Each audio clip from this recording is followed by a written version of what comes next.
우리 인생 가운데는 특별한 만남이 있습니다. 은총의 순간들이 있습니다. 저도 그렇습니다.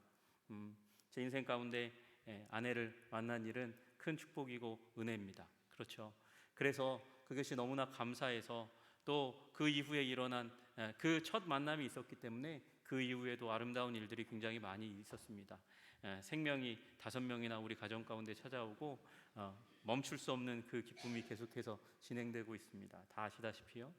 뭐 5이라 그러니까 오해하시는 분들이 있어요. 2번 결혼했나, 뭐 입양했나, 뭐 이런 생각을 하시는 분이 있지만 다 순수하게 저희 둘 사이에서 낳은 하나님이 주신 자녀들입니다. 얼마나 감사하고 기쁜지 모릅니다. 여러분, 그 기쁨이 기쁘지만 또 어떤 분은 그렇게 얘기하세요. 지나가면서 저한테 작년이 목사님에게 가장 좋은 위대한 한 해였지, 뭐 이러면서 말씀을 하시더라고요.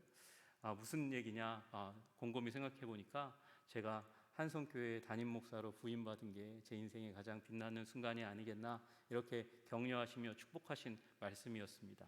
그리고 저는 아멘이라고 대답했습니다. 여러분도 아멘이십니까? 부족하고 연약한 제가 여러분과 함께 예수 그리스도와 더불어서 신앙의 생활을 할 수 있는 기회와 은총이 생긴 게 얼마나 큰 감격인지 모릅니다. 저에게 2021년은 정말 하나님이 주신 은총의 날, 쌍십절 10월 10일은 게다가 이제 취임하게 된 귀한 날이니까 저에게 큰 축복과 은총의 날인 것 같습니다. 그러나 여러분, 그 아내를 만난 일이나 또 우리 한성교회에 부임하게 된 일이나 이 모든 일이 가능하게 된 것은 예수님과의 만남의 날이 있었기 때문이었습니다. 제 인생 가운데 어둠과 그리고 방황 가운데 있었던 종잡을 수 없는 안정감이 없는 저의 인생 가운데 예수님께서 찾아오셔서 저의 구주와 주님이 되어주셨습니다. 그 이후에 제 인생 가운데 잘못된 만남이 어찌 없었겠고 또 가슴 아픈 순간이 어찌 없을 수 있겠습니까? 그럼에도 불구하고 예수님이 제 마음에 계시니 주님께서 나의 그 풍랑의 순간들을 넘어갈 수 있게 하시는 은총을 주셨으니 여기까지 오게 된 줄로 믿습니다. 그러니 예수님이 제 인생의 가장 위대한 만남의 주인공이시고 또 오늘 본문도 그렇게 증언하고 있습니다. 사도 바울이 예수님 그분의 십자가, 그것이 인류의 인생 가운데 콕 박혀 있어서 그 이전과 이후가 나누어지고 있는 거라고 그렇게 말씀하시는 거죠. 여러분, 예수 믿기 이전에 이것은 주관적인 마음의 상태나 그런 내용이 아니고 객관적으로 진리 위에 서서 사도 바울이 얘기하는 예수님 이전에 우리 인류가 어디에 있었는지, 현주소가 무엇이었는지를 말씀하고 있습니다. 첫 번째는 6절에 나와 있는 대로 우리는 연약한 자라고 얘기합니다. 연약했다고, 예수 없이는 연약한 존재였다고 말씀하세요. 우리가 아직 연약할 때에라고 말씀하세요. 여러분, 여기 연약하다는 말은 병들었다, 약하다, 이렇게 힘이 없다, 이런 말씀입니다. 여러분, 이 말씀의 원래 헬라어 원어는 아스테네스라는 단어입니다. 이 단어는 다시 얘기하면, 더 분명하게 얘기하면 무력한, 무능한이라는 상태입니다. 무력무능이라는 거예요. 무력무능, 힘이 없는 존재라는 거예요. 얼마나 힘이 없는 존재냐, 우리는 하나님을 알 수도 찾을 수도 사랑할 수도 없는 존재였다고 말씀하시는 것입니다. 여러분, 주님께서, 하나님께서 만물 가운데 하나님을 알 만한 것을 넣어주셨다고, 표현하셨다고, 드러내셨다고 말씀하십니다. 그것을 우리는 소위 일반 계시라고 이야기합니다. 삼라만상 가운데 자연이 아니거든요. 자연은 스스로 있는 거잖아요. 하나님께서 만드신 그 피조물 가운데 하나님을 알 만한 것을 다 심어 놓으셨는데 우리 인간은 무력해서 하나님을 찾을 수도 사랑할 수도 없는 그런 존재였다고 말씀하십니다. 그리고 하나님께서 인간을 만드시고 그 인간의 역사 가운데서 특별히 한 민족의 역사 가운데 개입하시잖아요. 이스라엘의 역사 가운데 개입하셔서 특별한 하나님의 사람들과 동행하시며 이스라엘 민족에게 능력을 베푸셨습니다. 하나님의 자비와 은총과 사랑의 역사를 이어가셨습니다. 그럼에도 불구하고 이스라엘 민족들 가운데서도 하나님을 무시하고 돌아서고 불순종하는 사람들이 얼마나 많이 있었는지 모릅니다. 그러니까 여러분, 하나님께서 일반 계시뿐만 아니라 역사 가운데 특별히 일하실 때에도 하나님을 찾을 수도 사랑할 수도 없는 무능한 그런 존재가 바로 인간이라고 얘기하는 거예요.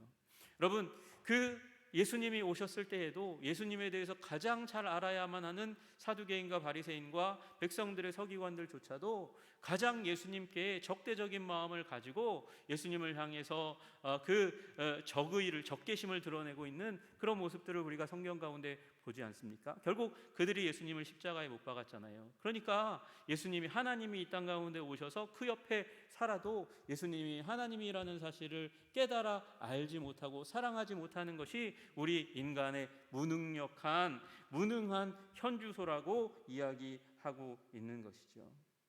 여러분, 우리는 그런 존재였습니다. 또한 우리는 어떤 존재입니까? 우리는 불경건한 자였습니다. 6절의 후반부를 보니까 경건하지 않은 자 이렇게 이야기합니다. 우리는 경건하지 않은 자예요. 예수 없이, 하나님의 은혜 없이는 경건하지 않은 자, 불경건한 자 이렇게 이야기하고 있는 것입니다. 여러분, 여기 불경건이라는 단어를 영어로 보니까 ungodly라고 되어 있어요. ungodly. on을 빼면 가들리하지 않다 하는 겁니다. 가들리라는 말은 God likeness, 하나님과 닮았다는 것이죠. 우리는 하나님을 닮은 존재로 하나님께서 우리를 만드셨다고 창세기에 말씀하세요. 우리는 하나님의 형상이고 우리는 하나님의 모양대로 지음받은 자라고 그렇게 말씀하시는데, 문제는 우리는 그 하나님께서 하나님을 닮도록 만들었음에도 불구하고 하나님을 떠났다는 거예요. 그래서 경건치 않은 존재가 되었다는 것입니다. 하나님의 성품으로 가득 찬 존재가 되어야 하는데 오히려 하나님의 성품을 거스르는 존재가 되었습니다. 그것이 예수님 없는 삶, 타락한 인간의 우리의 모습이라고, 현주소라고 말씀하고 계세요.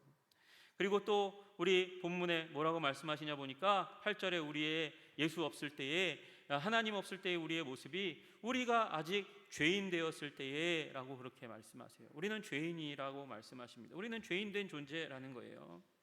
죄인이라는 이 단어를 이 헬라어로 보니까 하마르톨로스라는 단어입니다. 하마르티아라는 죄로부터 죄를 가진 인간이라는 의미입니다. 여러분, 이 하마르티아라는 단어는 뭐냐면 화살이 관역을 빗나갔다, 화살이 관역을 마치지 못했다라는 의미인 것이에요. 여러분, 하나님께서 우리를 만드셨습니다. 하나님께서 우리를 창조하셨습니다. 우리는 어떤 존재로 창조하셨냐면 하나님의 피조물, 하나님의 형상으로서 하나님과 좋은 관계 가운데 행복을 누리고 하나님께 영광을 돌리는 존재로 만드셨어요. 하나님의 영광을 위해서 우리를 창조하셨어요. 그 목적, 우리가 복을 누리고 하나님의 영광을 높여드리는 인생을 살기를 원했는데 우리가 죄인 되어서 그 관역을 빗나가게 됩니다. 복을 누리지 못하고 저주에 빠진 자가 되었고요. 그리고 우리는 하나님의 영광을 돌리는 존재가 아니라 하나님께 수치를 돌리는 존재로 완전히 빗나간 인생, 하나님의 목적과 영광에 이르지 못하는 인생이 되었습니다. 이것이 우리 인간의 현주소라는 거예요. 게다가 이제 10절에 무엇라고 말씀하시냐면 우리가 하나님과 원수되었다 이렇게 말씀하세요. 우리가 원수되었을 때에, 원수란 말을 잘 아시잖아요. 원수는 미움과 증오와 적개심으로 가득 찬 그런 관계를 이야기할 때 우리는 원수 관계에 있다 이렇게 이야기하는 것입니다.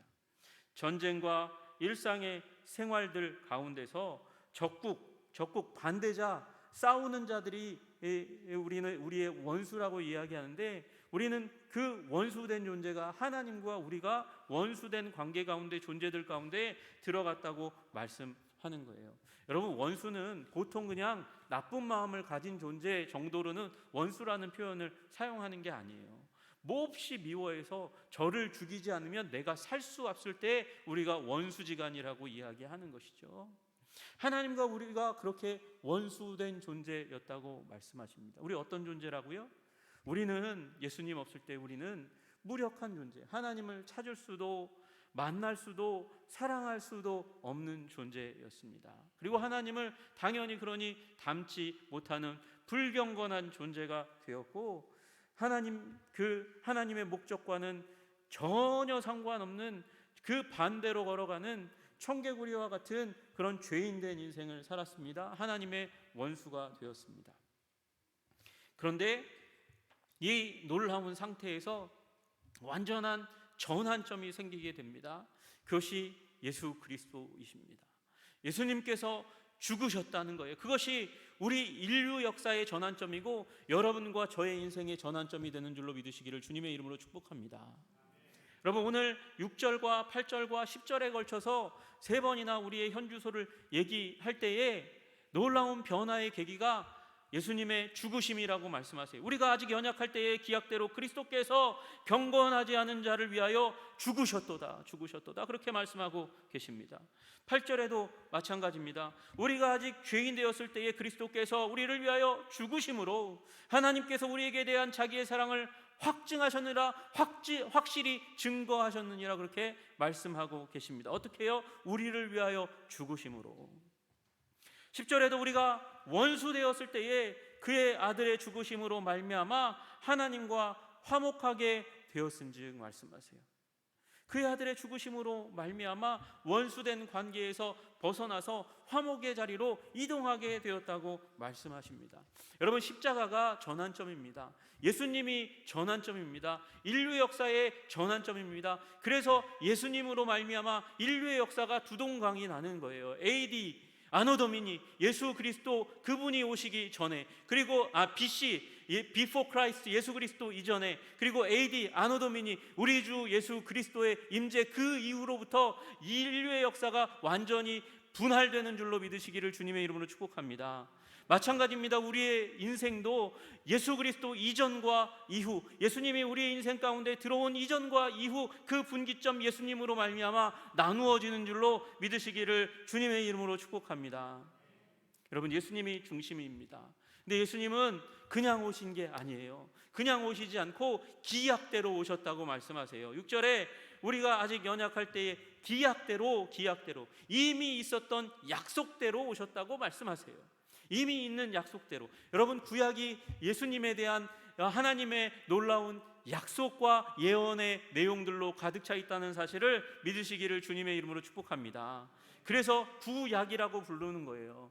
이 예수님 이전에 약속되었던 수많은 메시아에 대한, 그리스도에 대한 예언이 그 가운데 가득 차 있기 때문에 우리는 구약이라고 부르는 것입니다.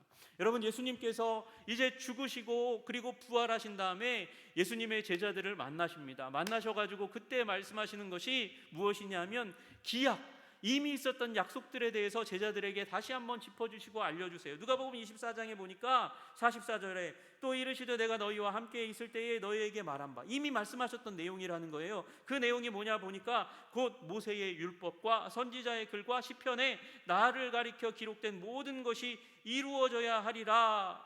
내가 얘기했지, 구약 성경 계속 가져다가 율법서를 모세오경을 통해서, 선지자의 글을 통해서, 시편을 통해서 계속해서 너희들에게 가르친 그 부분이 뭐냐면, 한 말이 가르친 내용이 이것이라. 이것이 무엇입니까? 예수님의 죽으심과 부활의 사건이라는 거예요. 그것이 우리 인생의 인류 역사의 분기점이 되었다는 것이죠. 그래서 예수님께서 이에 그들의 마음을 열어 구약 성경을 깨닫게 하시고, 그때는 구약 성경밖에 없으니까 구약 성경을 깨닫게 하시고, 또 이르시되 이같이 그리스도가 고난을 받고, 이게 구약 성경의 핵심 내용이라는 거예요. 요약하면 이렇게 된다는 거예요. 그리스도가 고난을 받는 것, 십자가 사건, 그리고 제3일에 죽은 자 가운데 살아날 것, 부활에 대해서 말씀하셨고, 그리고 구약 성경에 또 하나의 중요한 내용이 있다면, 그의 이름으로 죄사함을 받는 회개가, 이걸 우리가 뭐라고 부릅니까? 복음이라고 부르는 거예요. 죄사함을 받는 회개, 복음이 예루살렘에서 시작해서 모든 족속에게 전파될 것이 기록되었으니, 예수님께서 말씀하세요. 이런 기록되었으니, 기약, 이미 기록하신, 이미 있었던 약속, 그것이 구약의 모든 내용, 예수님의 십자가와 부활인 줄로 믿으시기를 주님의 이름으로 축복합니다. 그러면 이제 우리는 구약에서 신약으로 옮겨와야 되잖아요. 그러면 신약은 구약과 완전히 다른 거냐? 아니요. 약속하셨던 그 부분이 예수님 안에서 완전히 성취되었다. 이것이 신약의 본질적인 내용이에요. 여러분 보십시오. 예수님께서 십자가로 걸어가시기 전에 최후의 만찬의 현장 가운데서 무슨 말씀을 하십니까? 예수님께서 제자들과 함께 있을 때 최후의 만찬에 이렇게 말씀하세요. 그들이 먹을 때에 예수께서 떡을 가지사 축복하시고 떼어 제자들에게 주시며 이르시되 받아 먹으라. 이것은 내 몸이니라. 또 잔을 가지사 감사기도 하시고 그들에게 주시며 이르시되 너희가 다 이것을 마시라. 이것은 죄사함을 얻게 하려고 많은 사람을 위하여 흘리는 바 나의 피 곧 언약의 피니라. 약속의 피니라. 여러분, 구약의 기약이 이제 예수님 안에서 곧 십자가에서 이루어질 것을 미리 말씀하시면서 이것이 새 언약이다라고 말씀하시는 거예요. 무엇이 새 언약입니까? 예수님의 찢겨지는 그 몸, 십자가의 그 몸이 새 언약이라고 말씀하십니다. 그 십자가에서 흘리는 피가 새 언약이라고 말씀하세요. 구약을 완전히 성취하셔서 우리의 모든 죄를 깨끗이 하시는 그 놀라운 십자가의 은혜가 신약인 줄로 믿으시기를 주님의 이름으로 축복합니다. 그 안에서 우리의 모든 무능이, 연약함이 해결되었습니다. 우리의 불경건이 해결되었습니다. 우리의 죄인됨의 문제가 해결된 줄로 믿으시기를 주님의 이름으로 축복합니다. 우리는 주님과 화해하는 존재가 된 것입니다. 그것이 신약의 본질적인 내용입니다. 그러니 우리는 그 예수 그리스도 신약, 새로운 언약, 구약을 성취하신 의미로서의 신약 안에서 우리는 구원의 은혜를 누리는 존재가 되어야 될 줄로 믿습니다. 여러분, 그 시작은 어디서 시작하냐면 사랑에서 시작하는 거예요. 사랑. 그분의 사랑을 긍정하고 받아들이는 그곳으로부터 우리는 새로운 인생이 시작되는 것입니다. 여러분 보십시오. 7절에 의인을 위하여 죽는 자가 쉽지 않고 선인을 위하여 용감히 죽는 자가 혹 있거니와. 아무리 의인이어도 아무리 선인이어도 그 의인 선인을 위해서 죽는 사람이 별로 없다는 거예요. 그런데 예수님은 우리가 연약할 때에, 무능할 때에, 우리가 불경건하고 죄인 되었을 때에, 원수 되었을 때에 우리를 향해서 사랑을 보여주셨습니다. 그것이 8절의 내용이에요. 다시 한번 말씀하시는 거예요. 가장 사랑하는, 우리 그리스도인이 가장 사랑하는 성경 말씀 중에 하나, 우리가 아직 죄인 되었을 때에 그리스도께서 우리를 위하여 죽으심으로 하나님께서 우리에게 대한 자기의 사랑을 확증하셨느니라. 사랑을 확실히 보여주셨다는 거예요. 부인할 수 없게 확실히 보여주고자 하신 것이 예수님의 십자가 사랑입니다. 여러분, 한 왕국에서 전염병이 돌 때에 일어난 일이라고 합니다. 어린 공주가 전염병에 걸렸어요. 흑사병에 걸렸어요. 흑사병에 걸리면 그때 당시 가운데 그냥 다 죽어가는 거예요. 결론적으로 얘기할 때 그때 유럽의 인구의 3분의 1이 그 흑사병으로 말미암아 죽임을 당했습니다. 그런데 그래서 그 공주가 시중드는 치료를 하는 의사와 그리고 하녀의 보살핌을 받고 있지만 그 공주에게 정말 필요한 것은 어머니 왕비의 손길이었어요. 그렇지 않겠습니까? 하녀가 있다 할지라도 어머니가 가장 큰 사랑의 대상이지 않겠습니까? 근데 그 어머니가 전염병에 걸렸다고 오지 못하는 거예요. 사실은 와서 문 밖에서 기다리고 있었어요. 그 아이가 얼마나 힘들어하고 아파하고 있는지, 그 공주가 얼마나 힘들어하고 아파하는지를 문 밖에서 듣고 있습니다. 그런데 그 딸 아이가 공주가 하는 말을 듣고 마음이 무너져 내립니다. 이제 더 이상 어머니가 나를 사랑하지 않는 건가요? 이제 더 이상 어머니가 나를 사랑하지 않는 건가요? 매일 오셔서 자기의 방을 찾아오셔서 사랑을 베풀어 주시던 어머니가 왕비가 자기의 침실에 더 이상 찾아오지 않는 거예요. 자신이 어머니가 보고 싶다고, 아프니까 괴로우니까 힘드니까 어머니가 보고 싶다고 그렇게 얘기해도 어머니가 찾아오지 않는 거예요. 그러니까 이 어린 딸의 입술에서 터져나온 말이 그것이죠. 이제는 더 이상 어머니가 나를 사랑하지 않는 건가요? 여러분, 그 당시 이 패스트의 시기 가운데서는요, 가족 가운데 패스트가 걸리면 아직 살아있는데도 불구하고 집 밖으로 그 병자를 끌어내어 버렸습니다. 거리에 버렸습니다.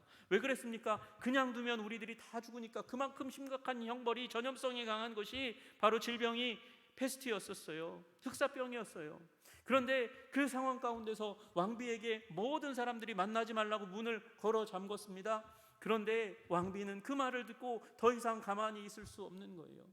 그래서 그 문을 박차고 들어가 흑사병에 걸려있는 공주 자기의 딸을 향해서 뺨을 비비고 입을 맞추며 내가 너를 사랑한다, 내가 너를 사랑한다, 내가 너를 사랑한다 이야기하였습니다.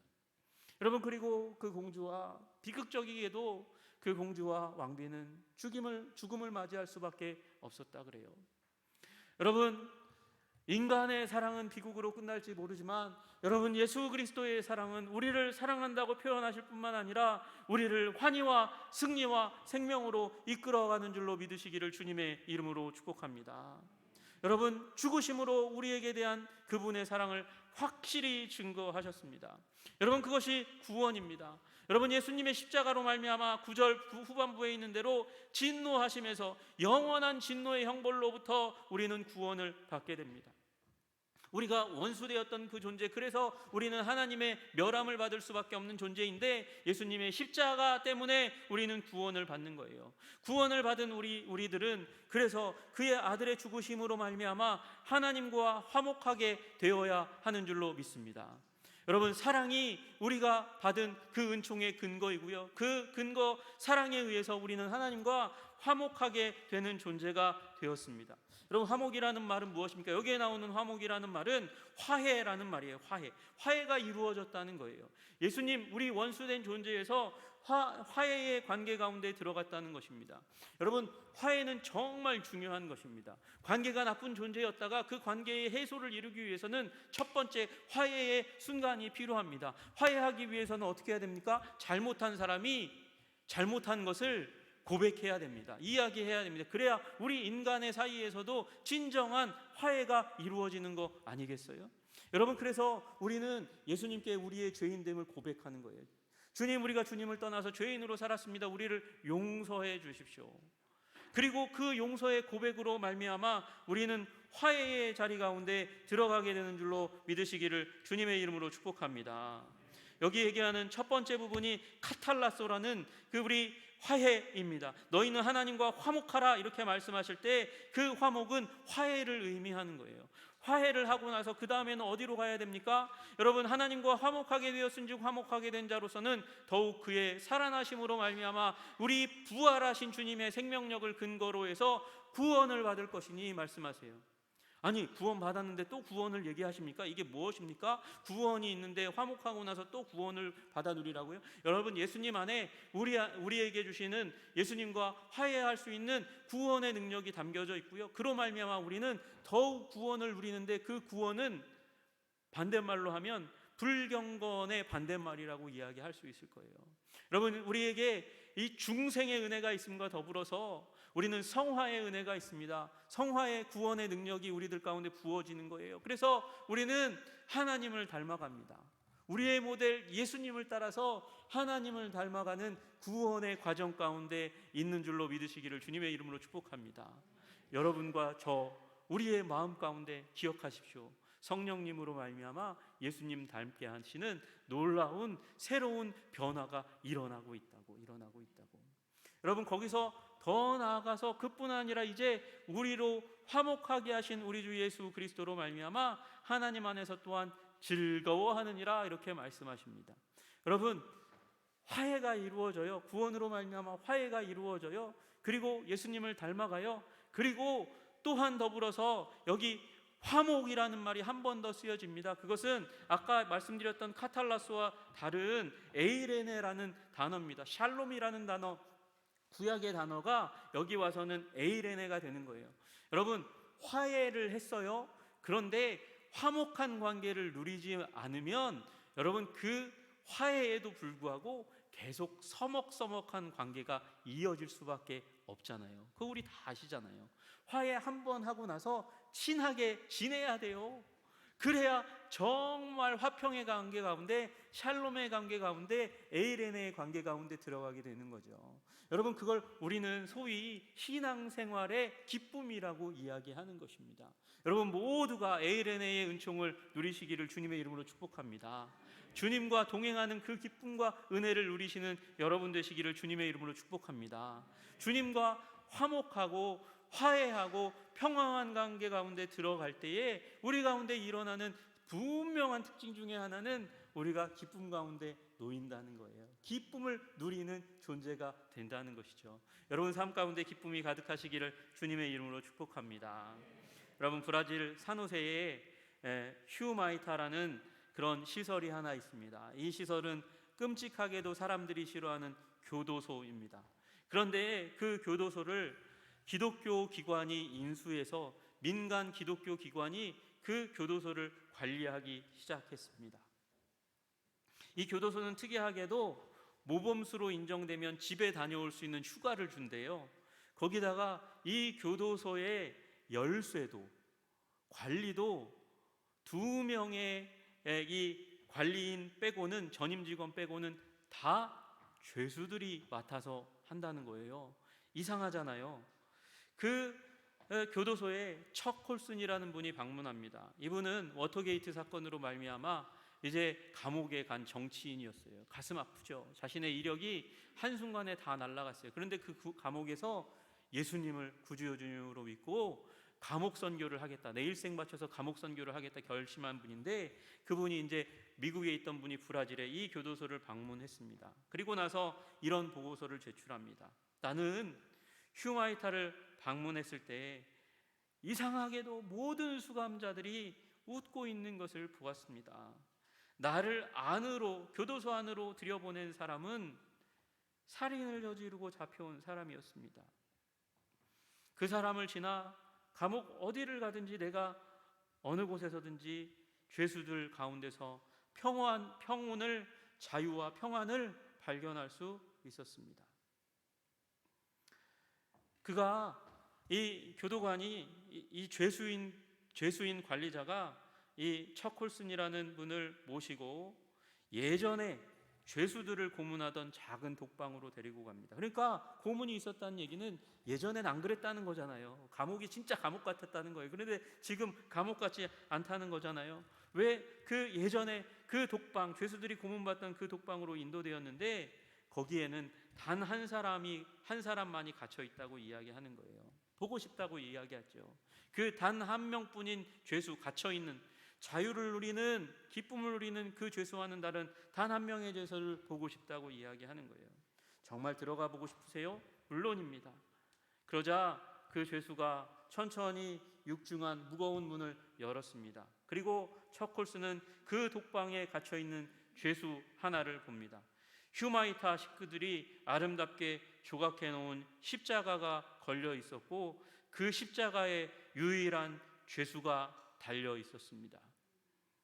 사람이 아니고 사람의 형상으로 조각되어 있는 예수님, 그 죄수들이 깎아놓은 예수님의 모습이 거기에 달려져 있었던 거예요. 그리고 그 죄수가 이야기합니다.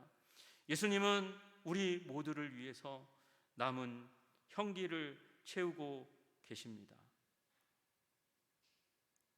죄의 감옥에서 석방되는 유일한 방법은 죄의 형벌을 대신 갚아주시는 누군가의 사랑 때문입니다.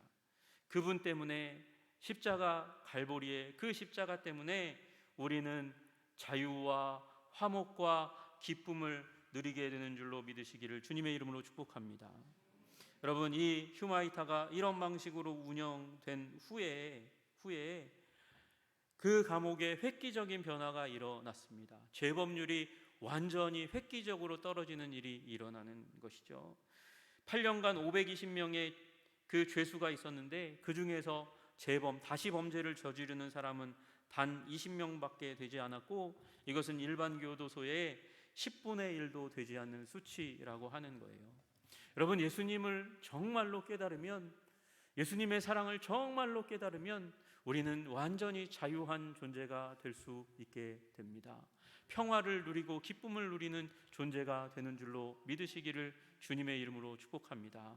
그러니 예수님과 더불어 동행하는 새 인생을 주신 하나님께 감사와 영광을 돌리며 예수님과 성령님과 함께 동행하는 여러분 되시기를 주님의 이름으로 축복합니다. 기도하겠습니다. 하나님 아버지, 그렇습니다. 십자가 그 사랑이 우리의 죄악되고 어두운 그 이전의 삶을 완전히 떠나가게 하시고 하나님, 완전한 변화와 생명 가운데 우리를 인도하시는 줄로 믿고 감사와 찬양을 올려드립니다.